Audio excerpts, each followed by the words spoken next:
Dans le vif du sujet, je vous montre mon kit de maquillage, puis après ça, je vous dis qu'est-ce qui est pertinent d'avoir dès le départ ou pas. Donc là, je vais commencer par vous montrer mon kit quand j'arrive à un endroit. Ça ressemble à quoi? J'ai un sac comme ça ici et j'ai ma valise. Ici, on a ce qu'on appelle un laptop. Donc, c'est juste un case en plastique. Donc, ça ressemble vraiment à un ordinateur portable, mais c'est juste un case en plastique. Là, moi, je vais mettre un petit tapis comme ça dedans. Comme ça, je ne suis pas obligée de mettre mes couvercles dedans, donc j'économise du temps. En même temps, ça vient combler l'espace pour pas que mes pastilles bougent trop dans le transport. Donc voilà. Donc le deuxième côté ici où j'ai mis mon tapis, ça me fait quand même un autre endroit là, où je peux mettre d'autres pastilles. Bouteille vaporisateur d'eau, très, très, très pertinent. Ici, j'ai un contenant qui est pour mettre les crayons feutres à la base pour les tenir debout. Mais moi, j'utilise ça pour garder mes pinceaux debout. Comme ça. Ici, j'ai d'autres types de pastilles que là, pour l'ergonomie, j'ai transvidé de contenant parce qu'en fait, je vais vous expliquer ça après, c'est pas important pour le moment. Donc, on a pas mal 3 types de brillants maintenant. On a les paillettes lousses, des brillants lousses. On a des brillants en gel comme ça. Ça, c'est fait maison. Moi, j'ai simplement mis un baume à lèvres qui n'a pas d'odeur dedans, qui n'a pas de couleur. Puis après ça, mais je peux l'appliquer au doigt par-dessus mon maquillage. On a les palettes comme ça. Je vais ouvrir le couvercle, ça va être moins de reflets. Donc, comme ça ici, c'est pas nécessaire pour commencer. Je vous dirais peut-être essayer un arc-en-ciel, peut-être un pour faire des fleurs, juste pour voir si vous aimez ça, si vous êtes à l'aise, à quel point que vous en voulez dans votre kit. Un essentiel des éponges. Donc, on a pas mal de types d'éponges. On a des éponges demi-lune ou des POC. On a des petites demi-lunes comme ça. J'apporte votre attention ici sur la différence. Celle-là ici, elle est plus petite et c'est vraiment un arête franche, tandis que ici, c'est arrondi. À utiliser avec les pochoirs, vraiment les petites demi-lunes comme ça qui sont plates, là, j'aime beaucoup. Je vous dirais l'éponge à avoir en quantité industrielle, là, c'est vraiment la pétale. Souvent, ça se vend en paquet. C'est vraiment ça que j'utilise le plus maintenant, surtout si je fais un papillon ou des oreilles de chat. Je trouve que la forme de l'éponge vient vraiment m'aider à faire la bonne forme pour mon design. Donc, tu travailles moins fort parce que l'éponge, elle fait pour toi. On a ce qu'on appelle des dubbers ou des éponges à doigts. Quand je veux un cercle franc, si je fais, par exemple, ciel étoilé avec des planètes, ben, je peux prendre ça, puis là, je peux en avoir de d'autres différentes formes, ou même je peux prendre lui, puis quand même le faire plus gros, là, mon cercle. Des ballons de soccer, par exemple, ça peut être pertinent, mais c'est rare que je les utilise. Un pot pour l'eau. Ça, c'est mon pot où je mets une eau savonneuse, une eau avec de l'alcool, puis une eau claire qui n'a rien dedans. Vous l'aurez compris, c'est pour rincer mes pinceaux, les nettoyer entre chaque personne. Puis ici, j'ai un contenant d'eau encore à 3 sections. Ça, c'est juste pour aller chercher une goutte d'eau sur mon pinceau, mais celle-là, elle reste propre tout le long. Donc, après ça, là, je vous ai montré grosso modo ce qu'on a besoin. Puis là, je vais aller plus en détail. Les pastilles, on a différentes compagnies qui font les cakes qu'on appelle. Donc, tout ce qui est une pastille comme ça, on va appeler ça un cake. On a différentes qualités, différentes textures, différents finis. Première chose, allez pas acheter du Snazaroo, s'il vous plaît, chez Omer de Serre. Si vous voulez juste maquiller votre enfant une fois ou deux, ou juste pour l'Halloween, puis vous êtes mal pris, oui, vous pouvez aller acheter au Omer de Serre, mais si vous voulez en faire un usage moindrement professionnel ou aller maquiller pour une fête d'enfant, ça sera pas assez. Donc, quand on achète une pastille, normalement, ça va être un 32 grammes. Souvent, ça va se présenter comme ça. dépendamment quelle compagnie on achète. Donc, le blanc et le noir, pour faire mes lignes contours, je veux avoir des couleurs qui sont vraiment opaques. Je veux pas que mon noir se transforme en gris à chaque fois que je passe par-dessus du bleu pâle. D'où le Diamond FX. Il y a d'autres compagnies maintenant qui commencent à faire des noirs qui sont vraiment opaques, qui vont rester bien noirs. Puis moi, en même temps, j'aime mieux avoir une quantité plus grande. Donc, mon noir, c'est un 90 grammes. Je vous suggère pas d'acheter des 90 grammes si vous n'êtes pas certaine d'aimer la couleur. Un noir bien noir. Des fois, ils vont appeler ça strong black. Donc ça, c'est des blancs, des noirs forts. Mais si je veux faire les oreilles du tigre, pas les oreilles, mais le blanc, les yeux blancs, que ce soit un Spider-Man, un tigre, peu importe, je vais mettre du blanc dans le visage de l'enfant sur les yeux. Je ne vais pas aller avec un blanc fort.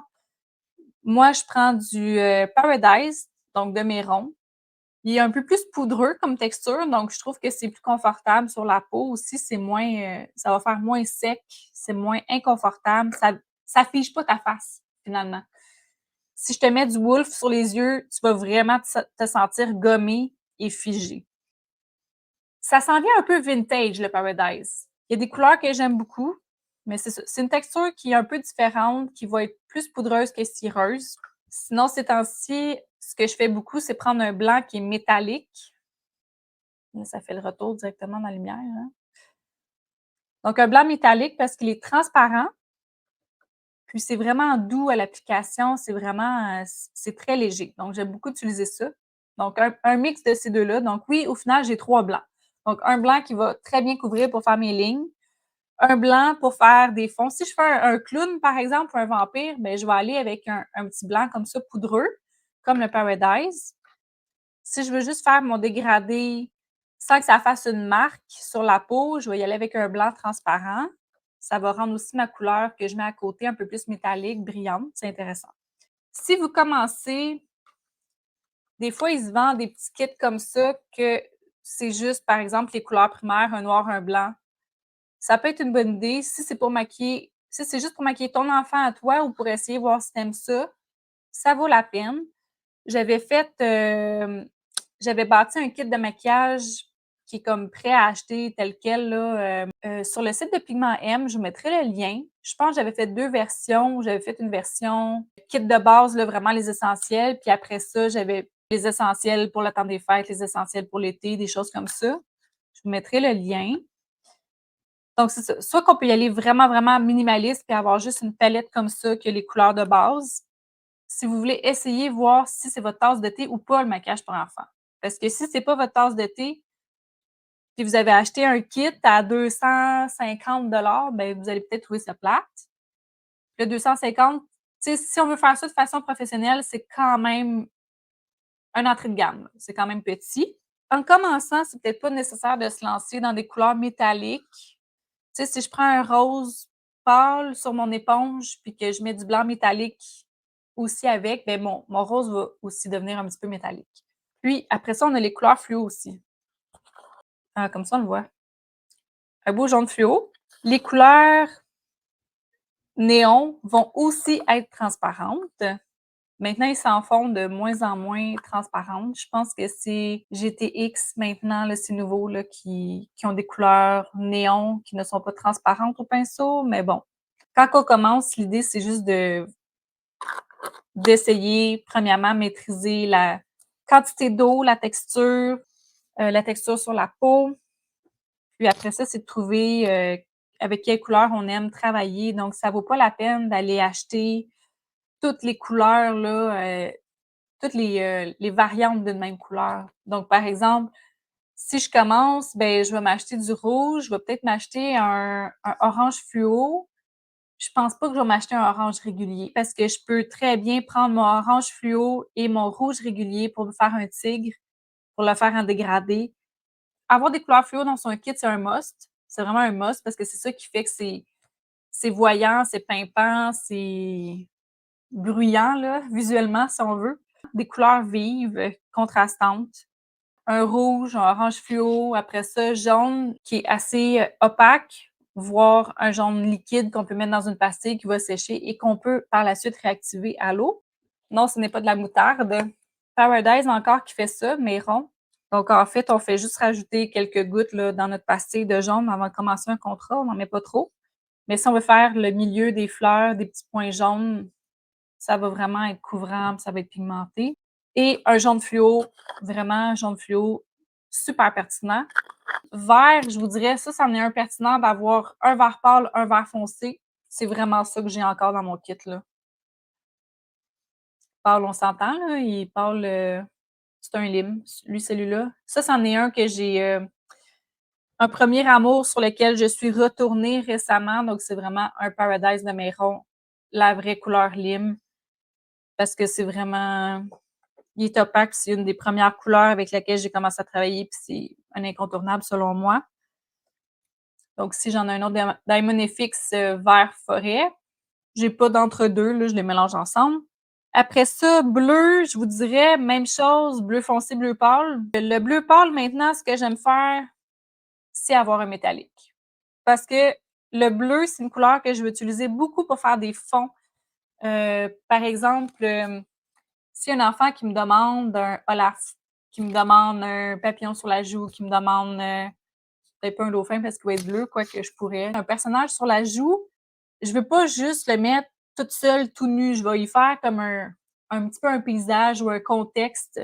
Et souvent, ben, je vais prendre du bleu parce que le bleu, ça peut être de l'eau, mais ça peut aussi être le ciel. Fait que je vous dirais là, vraiment un bleu pâle métallique, puis un bleu assez foncé, sans oublier le turquoise. Le turquoise, c'est entre les deux, là, mais un turquoise, j'en ai un foncé, un pâle. Ça, je les utilise beaucoup, là, sont un peu... il y a beaucoup de mélange de couleurs que j'ai fait dedans. Le mauve, c'est pas une couleur que j'ai eu tendance à utiliser énormément depuis mes débuts. J'ai une pastille de mauve dans mon kit. Et récemment, j'ai découvert que se travaille super bien au pinceau pour faire des lignes. C'est incroyable parce que sinon, je ne l'utilisais pas vraiment. Mais ouais, ces deux couleurs-là. Les deux sont métalliques. Tu sais, dépendamment, moi, c'est pas une couleur que j'ai tendance à utiliser beaucoup. Donc, je vous dirais, allez-y avec une couleur qui vous interpelle, que ce soit pâle ou foncé ou médium, là. Mais avec une couleur qui est médium, ce qui est bien, c'est qu'on peut la foncir peut-être avec un bleu bleu foncé ou on peut la mélanger avec du rose pour qu'elle soit plus pâle. Donc, pensez à ça. Pensez à comment vous pouvez faire vos mélanges de couleurs. Après ça, pour ce qui est du rose, encore là, selon vos utilisations, moi, j'aime beaucoup avoir un pâle et un foncé. Euh, Ici, c'est un bon exemple. Tu sais, les deux, j'ai un mélange de pâle et de foncé à l'intérieur. Un nouvel incontournable dans mon kit, c'est un petit rose métallique. Donc, ça aussi, je vais l'utiliser un peu comme j'utilise le blanc métallique, donc pour faire un fondu qui vient vraiment se mélanger à la peau. C'est une couleur de blush. Si on faisait ça en blush, là, un vrai blush pour les madames, là, c'est tellement beau. Si vous êtes bonne pour faire un mélange de couleurs vous-même, peut-être que le brun n'est pas nécessaire dans votre kit. Mais j'avoue que dans le temps des fêtes, quand on fait des reines au nez rouge, ou si on me demande un écureuil, hein, ça arrive souvent, bon, ça arrive des fois pour vrai, mais j'aime ça avoir un vrai brun parce que je suis capable de le faire, mon brun, mais tu sais, c'est un peu long, ça salit toutes mes autres couleurs, déjà là, qui sont déjà toutes tout le temps mélangées. Des fois, on peut avoir des couleurs très foncées pour aller faire des lignes contours au lieu de prendre du noir. Des fois, ça peut être une belle option. Si j'ai le rouge fluo, ça paraît pas, là. C'est vraiment comme un rouge fluo. Celui-là, c'est de Diamond FX. Une nouvelle addition à mon kit, c'est du gris. J'ai jamais eu ça. Un rose fluo, toujours pertinent. Le vert fluo peut-être, mais le bleu et le mauve fluo, définitivement une perte de temps. À moins que vous faites un contrat à la lumière noire, au blacklight. On ne voit pas que c'est fluo, ça va juste vous faire une couleur qui est une belle couleur, une belle teinte, mais la pigmentation va être de la crotte, ça va être super transparent. C'est aussi un désinfectant, dis-je, pour les mains. C'est le fun d'avoir dans votre kit. Ici, on a un brush bat. Donc, c'est le savon que je vais mettre dans mon compartiment ici, une goutte ou deux. Ce que j'aime, c'est que vu que c'est un savon, ça va vraiment venir faire en sorte que mes pinceaux, la couleur sorte plus rapidement de mes pinceaux. Ça les nettoie. Puis, ça sent bon. C'est tous des produits naturels qu'il y a là-dedans. J'aime beaucoup ça. C'est un peu cher, donc tu sais, c'est pas nécessaire, là, si vous en faites pas un métier. Vous pouvez mettre ça en vaisselle, ça marche tout aussi bien. Bon, ensuite, les split cakes. Les split cakes, si vous me suivez sur TikTok, vous savez que moi, c'est pas... je peux très bien vivre sans split cake. Très bien. Mais mettons que c'est un méchant bon raccourci pour faire un arc-en-ciel. Je trouve jamais ça parfait, les split cakes. Ça vaut la peine de maîtriser la technique quand même. Je vous dirais les musts en split cake, c'est des choses que vous allez utiliser. Donc, par exemple, un dégradé de verre pour faire des serpents ou des feuilles, des arcs-en-ciel, des couleurs, des dégradés pour faire des roses, parce qu'avec le split cake, vraiment, on a une belle technique pour aller faire des roses. Puis sinon, des fois, ça va être pour faire une espèce de ruban dans le visage, puis après ça, on peut rajouter des fleurs, par exemple. C'est peut-être en acheter 2, 3, tu sais, un arc-en-ciel, un pour faire des roses, un pour, si vous voulez essayer de faire des roses, là, tu sais, c'est pas une nécessité non plus. Le argent et le gold. Il y en a pas beaucoup qui valent la peine. Ça s'en vient de mieux en mieux, mais bon. Pour le gold, le tag or va très bien. Pour ce qui est du argent, le Paradise de Méron, quand on a la bonne batch, c'est triste à dire, mais quand on a la bonne batch, il est vraiment opaque. Sinon, ben, c'est sûr que le best du best, je vais essayer de vous le montrer, c'est en poudre. En discutant avec une maquilleuse récemment, elle m'a dit que la version Graftobienne n'est pas bonne. Donc, si vous voulez vraiment acheter une poudre or ou argent, ça sera vraiment, vraiment, vraiment celle de Méron. C'est ça. C'est vraiment une poudre qu'on peut utiliser comme une ombre à paupières si on veut, sur une éponge, ou on peut la mouiller. Moi, habituellement, je l'utilise mouillée. Comme j'ai une pastille de or dans mon kit, ce que je vais faire, c'est que je vais simplement ouvrir mon petit contenant comme ça. C'est vraiment une petite poudre.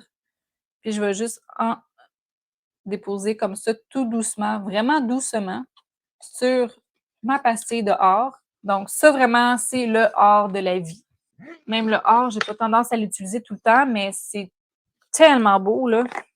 Mélangé avec du turquoise puis avec du rouge vin, là. C'est tellement beau. Si vous voulez travailler avec les split cakes, c'est sûr que ça va vous prendre des pinceaux qui sont plats. Moi, j'utilise beaucoup le 3/4. Le 1 pouce, je trouve que oui, ça remplit bien la pastille. J'en ai même pas sous la main parce que j'en utilise même pas. Ça, c'est un 3/4 de pouce. Donc, tu sais, ça va dans ma pastille. C'est sûr que le 1 pouce, il le fait au complet, mais je trouve que les poils, ils vont aller sur les côtés aussi. Puis là, des fois, les pinceaux, ils deviennent éméchés. Mais ça prend toutes les couleurs de ta pastille. J'ai jamais aimé ça, puis je trouve ça gros dans le visage de l'enfant, 1 pouce, honnêtement. Fait que 3/4. Ici, j'ai un 5/8 qui est juste un petit peu plus petit. Puis ici, j'ai un numéro 8, ça n'a pas de rapport, là, c'est à peu près un quart. Fait à peu près un quart. Lui, je vais le prendre pour faire des feuilles ou des fois des petits détails, des petites choses que je veux faire en dégradé. Fait que ça, j'aime bien ça. C'est le fun de jouer avec ça. Même si on n'a pas de split cake, je recommande d'avoir quand même un petit carré, ne serait-ce que pour faire des carrés. On n'y pense pas, mais quand on fait des motifs sur des garçons, c'est le fun de pouvoir faire autre chose que des lignes courbes. Ce qui est bien aussi, c'est que on n'est pas obligé de l'utiliser à plat. On peut l'utiliser sur le tranchant, le pinceau plat. Donc, ça peut faire des lignes droites. Il y a un temps où je prenais tout le temps des pinceaux plats biseautés, puis j'utilise pour ça, honnêtement, des biseaux. 3 formats, c'est le fun, là. Tu sais, c'est sûr. Je vais utiliser vraiment souvent ces deux-là. Je me suis rendu compte que lui, ici, mon 5/8 pour faire les roses, c'est parfait. Puis lui, je ne vais pas l'utiliser tant que ça, mais quand même, faut jouer aussi, hein.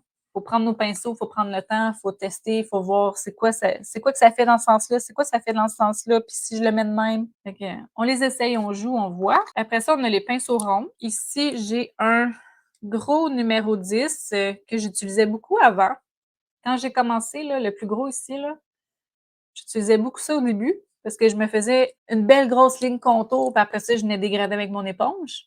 Maintenant, je fais plus ça, mais souvent, pour des débutants, je vais quand même enseigner ça encore. Ça nous permet de vraiment avoir une belle délimitation de notre forme, puis après ça, d'aller rajouter du dégradé et de remplir notre forme. Ceux que je vais prendre le plus, ça va être un numéro 3, un numéro 4.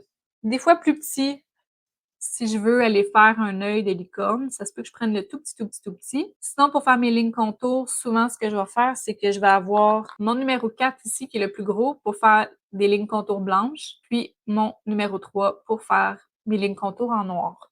Puis après ça, les pinceaux langue de chat qu'on appelle. Ça aussi, c'est vraiment, vraiment, vraiment versatile. J'aime beaucoup. Ça fait des belles fioritures. Ça fait des teardrops qu'on appelle en anglais. Donc, des gouttes d'eau renversées. Je peux les utiliser aussi pour faire des fleurs. Ils se vendent beaucoup de pinceaux pour faire des fleurs, des petits gros qu'on appelait, là. Puis, honnêtement, ils restent jamais beaux dans le temps. Fait que j'ai arrêté d'en acheter. Bon, voilà. Ensuite, ah oui, ben, il est brillant, hein? Je vous l'ai déjà dit un petit peu, brillant en poudre, brillant en gel. Pour une question de rapidité, ça va dépendre de la température. Si tu travailles dehors, dans le grand vent, ton maquillage sur la peau de l'enfant, il sèche comme ça, cette journée-là, le brillant en poudre ne sera pas pertinent pour toi. Si tu es à l'intérieur ou si c'est une journée humide et que le maquillage ne sèche pas, là, ça va être pertinent parce que tu n'auras même pas besoin d'humidifier ton maquillage. Tu vas déjà pouvoir saupoudrer dans le visage de l'enfant. Ça va très bien adhérer au maquillage. Mais s'il vente, là, que tout sèche en un rien de temps, c'est peut-être mieux avec un brillant en crème comme ça que tu vas juste prendre avec ton doigt puis tu vas venir mettre directement sur ton maquillage.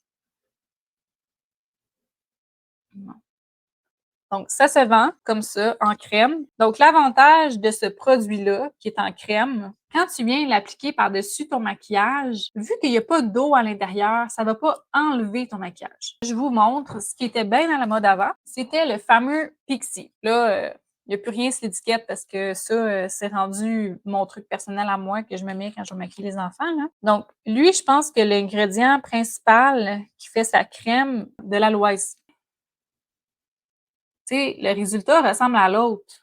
Sauf que lui, si tu le mets par-dessus un maquillage, ben ça va enlever ton maquillage en même temps. Des fois, vous pouvez même rajouter vos petits brillants en poudre après par-dessus. Le Pixie, qui est à base de aloès, il va sécher à un moment donné. Il va pas rester humide toute la journée. Tandis que celui qui est à base d'huile de baume à lèvres ou d'une crème, peu importe, il va pas sécher, ça va rester un peu huileux. Si jamais ton maquillage a vraiment eu le temps de sécher, tu peux toujours prendre un petit spray d'eau, puis demander à l'enfant de fermer les yeux, lui dire « Je vais juste envoyer un petit peu d'eau, dis-y comme il faut, de garder les yeux fermés, que là, tu vas mettre les brillants. » Je pense que ça fait le tour du kit de maquillage. Donc, les pinceaux, si on commence, je vous dirais, les pinceaux plats, peut-être un, c'est quand même intéressant de toute façon, même si on n'a pas de split cake. Tu sais, peut-être pas un pouce, là, je vous dirais peut-être un quart ou un demi, ça peut être intéressant juste pour voir ce que ça fait dans le visage. Des pinceaux ronds pour faire vos lignes.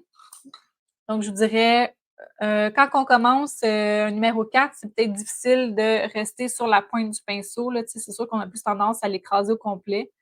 Donc, je vous dirais peut-être numéro 3, numéro 1. Sinon, un numéro 4, numéro 5, voir c'est vraiment pertinent aussi. Pinceau langue de chat, ça fait vraiment une empreinte qui est différente que j'aime beaucoup. Un médium, là, tu sais, peut-être un numéro 8. Un entre ces deux-là, là, ça peut être bien. Donc, je vais vous mettre un lien, comme je vous disais, là, pour un petit kit de base que j'avais déjà bâti, qui a des options, là, des extensions de kit.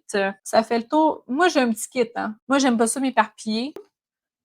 Tu sais, ça constitue mon kit là, sur la table. Puis à côté de ça, j'ai mon sac d'éponge qui est accroché après ma chaise, mon pot d'eau à côté. C'est l'affaire et ketchup, comme on dit. Là. Moi, plus c'est loin de moi, moins je vais aller le chercher. Il y a un pinceau de ligneur aussi que j'ai pas parlé, que des fois j'aime bien ça. Ça change tellement. Hein. D'une saison à l'autre, là, on dirait qu'on maquille plus de la même façon. Ça, c'en est un traînard qu'on appelle. Un traînard, tu sais, c'est juste que les poils sont vraiment plus longs. Tu sais, pour à peu près la même densité, là. C'est juste que les poils, ils sont plus longs. Donc, on a quand même moins de contrôle avec un pinceau comme ça, mais quand on fait juste des fioritures, des lignes, des arabesques, ça donne quelque chose de plus organique. Là, faut quand même en avoir fait un petit peu pour comprendre ce que je veux dire.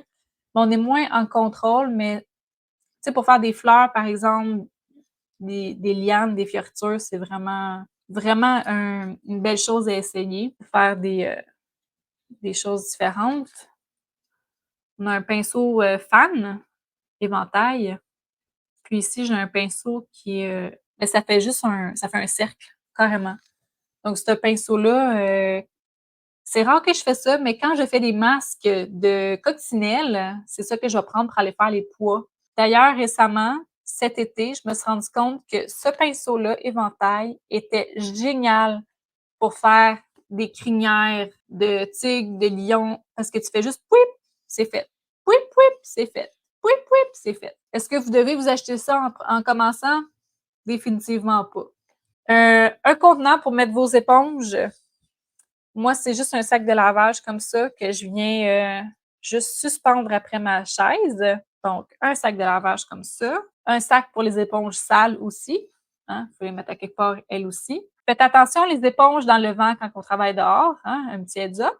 La chaise de maquillage. Je ne vais pas m'asseoir sur une chaise régulière pour maquiller les enfants, ni asseoir l'enfant sur une chaise régulière parce que je suis vraiment trop loin de l'enfant. Donc, je vais prendre ma chaise haute. Je vous montrerai ça peut-être une autre vidéo là, où je vous montre comment s'installer avec la posture, tout ça, comment être gentil avec votre corps. Si vous voulez vous acheter un kit de base sur le site de Pigment M, un code promo pour avoir des cadeaux avec votre commande. Je ne dirai pas c'est quoi, mais des choses que vous allez utiliser. Donc voilà, ben merci d'avoir été là. Puis j'espère que les autres qui vont regarder en rediffusion vont trouver ça intéressant. OK, je vous retiens pas plus longtemps. Puis bye tout le monde. À bientôt. Merci d'avoir été là.